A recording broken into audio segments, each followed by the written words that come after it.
1971년 12월 6일 박정희 대통령은 국가 비상사태를 선언했습니다. 국제정세가 혼잡해진 틈을 타 북한이 남침할 수 있으니 국민 자유의 일부를 억제하면서라도 국가안보를 지켜야 한다는 이유에서였습니다. 그리고 언제든지 비상사태를 선언할 합법적 근거를 만들어야 했기에 언론이나 집회의 자유가 제약될 수 있다는 내용의 국가보위법이 12월 21일 국회에 제출되었습니다. 이는 정부가 언제라도 국민의 기본권과 자유를 제한하고 침해할 위험성이 있는 법이었지만 사람들은 군사정권의 권력에 맞서 비판적인 목소리를 내기 힘들었습니다. 김수환 추기경은 인권을 침해할 위험이 있는 박정희 대통령의 선택에 비판적인 생각을 표현하려다가도 성직자가 정치에 관심을 보인다는 오해를 받을까봐 오래도록 고뇌했습니다. 그러다 결국 김수환 추기경은 굳은 결심을 하게 됩니다. 그래, 대통령에게 충고를 하는 것이 곧 우리나라를 위한 일이고 혼란한 사회 속에서 정의를 말하는 것이 그리스도인의 올바른 자세다. 성탄미사 강론 때 양심적으로 이야기를 해야겠다. 1971년 12월 25일 성탄절 자정, 명동성당에서 성탄미사가 시작되었고 미사는 방송으로 생중계되고 있었습니다. 같은 시각 박정희 대통령도 청와대에서 미사 중계를 보고 있었습니다. 김수환 추기경은 단호하지만 침착한 목소리로 강론을 해나갔습니다. 정부와 여당에 묻겠습니다. 비상대권을 대통령에게 주는 것이 나라를 위해 유익한 일입니까? 국가보위법은 민주주의 정신을 해치고 정부와 국민의 일치를 깨며 국가정의와 평화에 해를 끼칠 수 있습니다. 정부에 대한 비판이 전국으로 퍼져나가자 청와대는 방송을 중단시킬 것을 명령했지만 방송 책임자가 자리에 없어 김수환 추기경은 하고픈 비판을 방송에서 모두 말할 수 있었습니다. 그럼에도 불구하고 결국 국가보위법안은 국회를 통과했고 정부에 대한 비판이 전국으로 생중계되었던 만큼 가톨릭교회와 정부의 관계는 긴장되어 갔습니다. 그러던 어느 날 박정희 대통령과 김수환 추기경은 서로 만나서 대화할 기회를 갖게 되었습니다. 달리는 기차 안에서 박정희 대통령은 종이에 한반도 지도를 그려가며 앞으로의 경제발전 계획을 설명했습니다. 김수환 추기경은 그 모습에서 이 땅의 가난을 없애고 나라를 발전시키겠다는 의지는 느낄 수 있었지만 장기 집권을 해서라도 그 뜻을 성취하겠다는 것으로도 느껴져 마음이 편하지만은 않았습니다. 이후에도 김수환 추기경은 정권의 강화를 위해 국민들의 삶을 고려하지 않는 정부의 계산적인 행동들이 보이는 경우 주저앉고 비판의 목소리를 냈습니다. 이에 정부도 세무조사를 빌미로 서울대 교구가 운영하는 성모병원을 아수라장으로 만들었습니다. 물론 김수환 추기경은 정부의 공격과 탄압에는 전혀 두려움을 느끼지 않았습니다. 하지만 왜 자꾸 교회가 정치에 개입하느냐는 사제와 신자들의 오해 어린 비판에는 슬픔을 느꼈습니다. 김수환 추기경은 제2차 바티칸 공의회의 정신, 즉 세상 속의 교회의 정신을 실천해야 한다는 의무감과 교회에 대한 사람들의 비판 속에서 힘들어했습니다. 1972년 대통령의 권한을 대폭 늘리고 종신 집권을 가능하게 하는 10월 유신 헌법 개정이 발표되면서 박정희 대통령이 장기 집권을 생각한다는 김수환 추기경의 예측은 결국 맞아버렸습니다. 그 이후로 정부는 이전보다 더욱 거센 강압 정치를 시작했습니다. 헌법을 반대하고 비판한 이들을 처벌하는 긴급조치가 시행되면서 민주화를 요구하고 개헌 반대 서명운동을 펼치던 학생들과 지식인들이 체포되었으며 당시 야당 지도자였던 김대중은 일본에서 납치되어 암살될 위기에 처하기까지 했습니다. 무엇보다도 1974년 정부가 전국 민주청년 학생 총연맹에 대해 대한민국을 전복시키고 공산주의 국가를 세우려는 단체라는 누명을 씌워 많은 민주화 운동가들을 구속하고 사형 및 무기징역을 선고한 민청학년 사건이 벌어졌습니다. 이때 원주교구의 지학순 주교가 연행되었고 때문에 김수환 추기경은 주교회의를 열어 지학순 주교와 무고한 사람들의 석방을 요구할 계획이었습니다. 그때 김재규 중앙정보부 차장이 김수환 추기경을 찾아왔습니다. 가톨릭계의 공식적인 석방 요구는 해외의 시선을 너무 끌어들이기 때문에 그 전에 박정희 대통령과 만나서 대화로 문제를 해결하면 좋겠다는 부탁이었습니다. 김수환 추기경은 그 부탁을 받아들였고 박정희 대통령과 김수환 추기경은 서로 마주 앉아 대화를 시작했습니다. 박정희 대통령은 왜 자꾸 종교가 노동 문제나 정치에 개입하는지 이해하지 못하겠다고 말했습니다. 이에 김수환 추기경은 지금 교회는 정치에 간섭하는 것이 아니라 우리 사회의 도덕을 지키는 파수꾼 역할을 하려는 것이라고 반박했습니다. 지금 우리 천주교회는 노동자나 국민들의 권리를 침해하는 정책들을 비판하고 정부가 그 권리를 보장해야 한다고 촉구할 따름입니다. 정치에 간섭하는 것이 아니지요.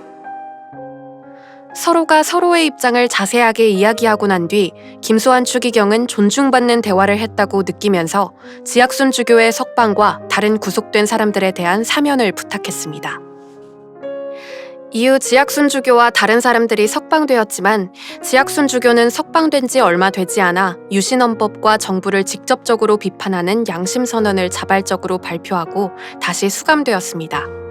지악순주교 투옥 이후 교회에서는 민주운동을 두고 서로 다른 주장이 대립하기 시작했습니다. 진보적인 사제들은 과감한 민주투쟁을 해야 한다고 주장하며 정의구현 사제단을 결성해 활동했고, 한편으로 구국사제단으로 불렸던 보수적인 사제들이 그런 정치 참여는 교회와 나라 모두를 위험하게 만들 수 있는 행동이라고 비판했습니다. 사람들은 김수환 추기경이 어느 쪽의 편을 들어줄지 궁금해했습니다. 제2차 바티칸 공의회의 정신을 강조하면서 진보적인 태도를 보일까? 아니면 교회의 안전을 위해 보수적인 태도를 보일까?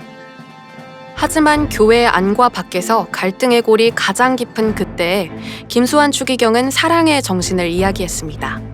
김수환 추기경은 예수님께서 내 이웃은 물론 원수까지도 사랑하라고 말씀하셨듯이 교회 안의 분열이나 정부의 잘못을 따지는 일에 있어서 모두가 사랑의 정신을 바탕에 두고 평화로운 해결 방안을 찾아나가기를 바랐습니다. 이와 같은 김수환 추기경의 말씀과 또 사제들과 신자들의 평화를 위한 기도 덕분에 이내 교회 안에 과열된 분노는 차분히 가라앉을 수 있었습니다.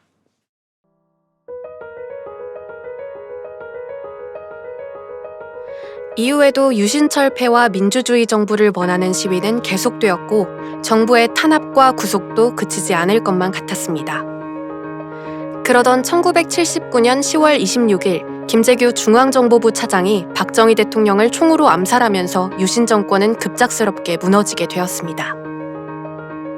사람들은 이제 헌법을 고쳐 대통령 직선제를 통해 민주적 절차에 따른 새로운 정부를 가질 수 있다는 희망에 차 있었습니다. 그러나 모두가 민주화를 기대했던 시간인 서울의 봄은 얼마 가지 못했습니다. 전두환의 신군부는 79년 12월 12일 계엄사령관에 대한 반란을 통해 군사적 권력을 얻어낸 뒤 점차로 정치적 실권을 장악해 나갔습니다. 그리고 1980년 5월 18일 전두환은 자신을 비판하는 시위대를 진압하기 위해 계엄령을 전국으로 확대시키면서 시민들을 무력으로 탄압하기 시작했습니다.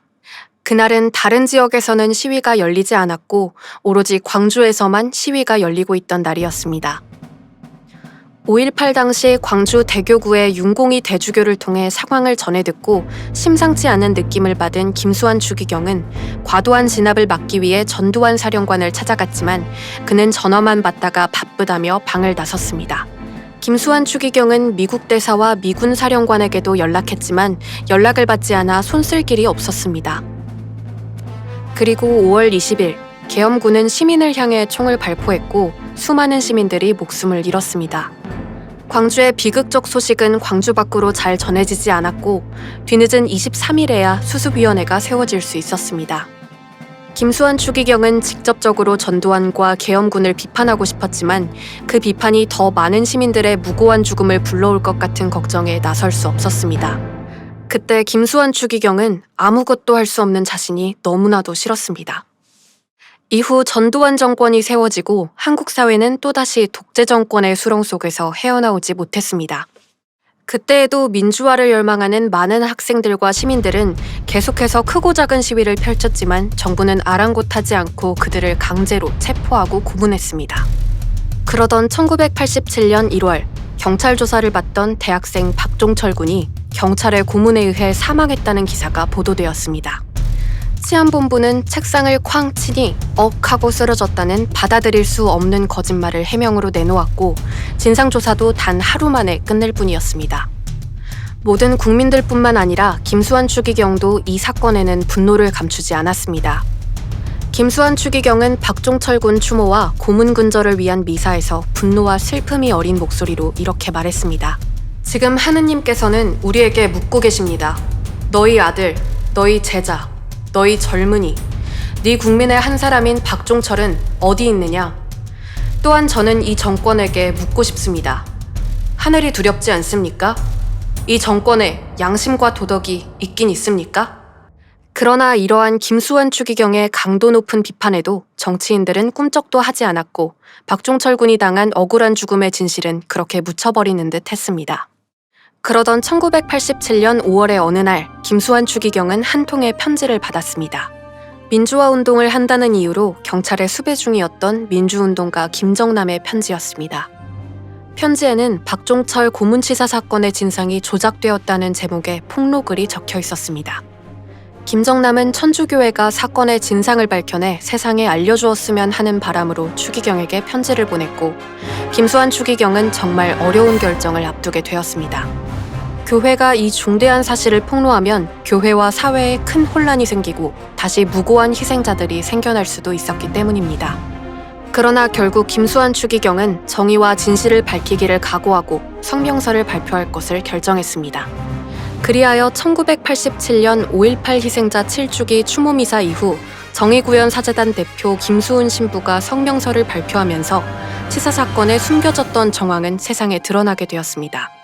이후 분노한 학생들과 시민들이 거리로 나와 독재 타도를 외치는 시위를 벌였고 정부는 전투경찰을 투입해 시위대를 진압했습니다. 거리 곳곳에서 최루탄의 매캐한 냄새가 매일같이 진동했습니다. 그러던 6월 9일 연세대학교 이한열 군이 최루탄을 맞고 혼수 상태에 빠지게 됩니다. 이에 학생들의 분노는 더욱 하늘을 찔렀고 6월 10일 40여 개 대학 학생들은 서울 곳곳에 모여 시위를 이어갔습니다. 시위대는 끝없이 최루탄을 쏘고 학생들을 구타하는 전경들을 피해 명동성당으로 피신해 농성을 시작했습니다. 그러자 경찰은 명동성당에 강제 진입하려 했고 이에 많은 신부들과 수녀들은 명동성당 앞에서 전경들의 진입을 막았습니다. 정부는 결국 김수환 추기경을 찾아와 명동성당에 경찰력을 투입할 테니 협조해달라고 통보했습니다. 김수환 추기경은 학생들이 구타당하고 죽어나가는데 계속 폭력으로 학생들을 진압하려는 그 뻔뻔한 태도에 분노를 감추지 않고 말했습니다. 제가 하는 말을 전하십시오. 경찰이 성당에 들어오면 제일 먼저 나를 만나게 될 것입니다. 그 다음에는 60명이 넘는 신부들을, 또 그 다음에는 수녀님들을 만나게 될 겁니다. 경찰들이 학생들을 체포하려면 제일 먼저 나를 밟고, 그 다음 신부들을 밟고, 그 다음 수녀들을 밟고 넘어가야 할 것입니다. 김수환 추기경의 강인한 태도에 결국 정부는 경찰 병력을 철수시키고 명동성당에 모인 시위대를 체포하지 않을 것을 약속했습니다. 이처럼 김수환 추기경 그리고 수많은 신부, 수녀님들의 헌신적인 노력과 정의를 위한 간절한 기도 덕분에 학생들은 안전하게 집으로 돌아갈 수 있었습니다. 그리고 1987년 6월 29일 결국 정부는 대통령 직선제로 헌법을 개정하라는 국민들의 요구를 받아들이면서 민주주의 사회의 진정한 초석이 비로소 세워질 수 있었습니다. 1970년대와 80년대 부당한 권력의 행동에 언제나 김수환 추기경은 목소리를 내면서 한국 천주교회가 세상 속의 교회로 거듭날 수 있게 노력했습니다. 하지만 김수환 추기경은 제2차 바티칸 공의회의 정신에 따른 세상 속의 교회가 사회운동을 넘어 우리 사회 속에서 소외되고 도움받지 못하는 사람들을 위한 교회, 한 사람 한 사람을 위해 작지만 꼼꼼한 도움을 베풀 수 있는 교회이기를 원했습니다.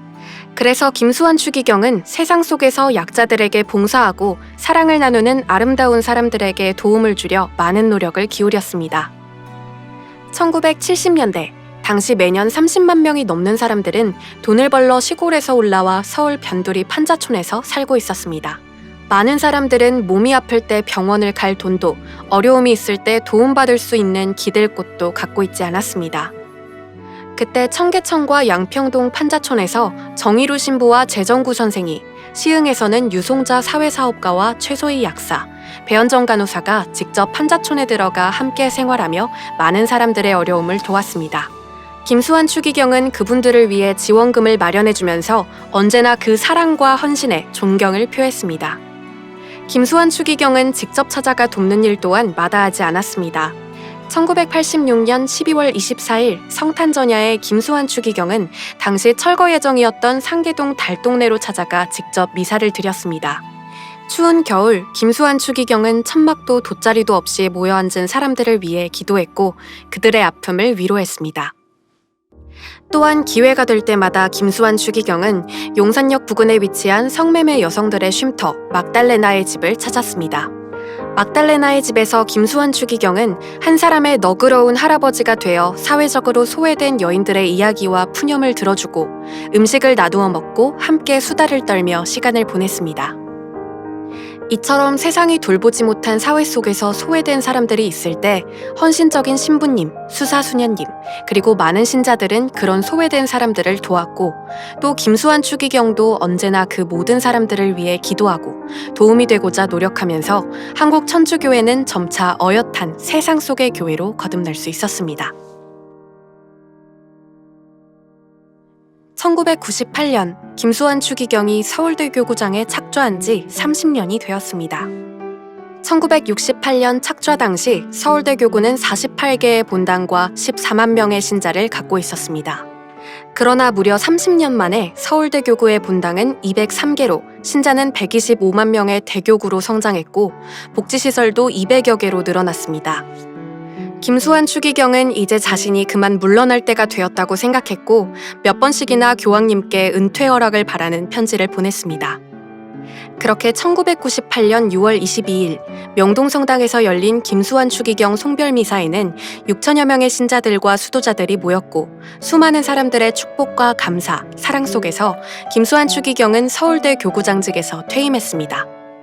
퇴임 이후에도 김수환 추기경은 한국 사회가 진실과 정의를 추구하고 사랑을 나눌 줄 아는 사회가 되어야 한다는 가르침을 전했습니다. 당시 한국 사회에는 부정부패와 비양심적인 거짓의 결과가 속속들이 드러나고 있었습니다. 1990년대, 2000년대의 재난들, 그리고 사회적 혼란들을 보면서 김수환 추기경은 사람들이 욕심을 줄이고 타인을 먼저 생각하면 없었을 사회 문제들을 보며 언제나 가슴 아파했습니다. 그러던 2005년 줄기세포 연구자로 저명했던 황우석 교수의 논문 조작 사건 이후 김수환 추기경은 한 신문사와 특별 인터뷰를 했습니다.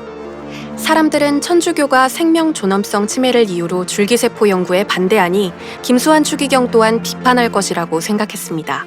하지만 김수환 추기경의 반응은 달랐습니다. 오히려 김수환 추기경은 눈물을 흘리며 하느님께서 주신 한국인의 좋은 머리를 정직하고 선한 일에 쓰지 못하고 사기와 부정직한 일에만 쓰니 한국 사회는 더욱 진실하게 될 필요가 있다고 이야기했습니다.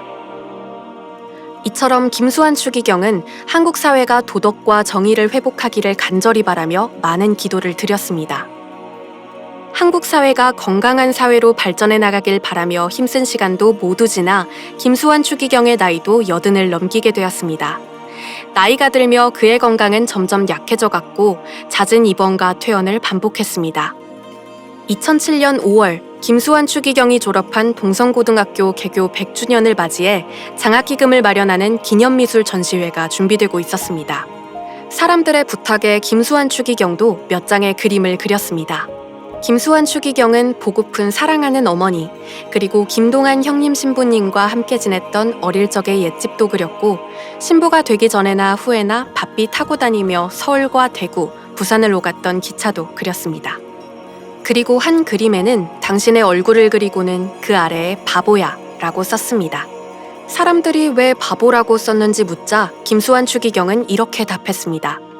제가 잘났으면 얼마나 잘났고 알면 얼마나 알았겠나요? 안다고 나대고 대접받길 바라는 사람이 바보인데 그렇게 보니 내가 제일 바보처럼 산 것 같아요.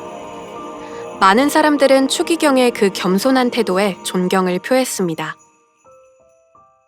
2008년 노환으로 인해 건강이 많이 쇠약해진 김수환 추기경은 긴 입원 치료를 받게 되었습니다.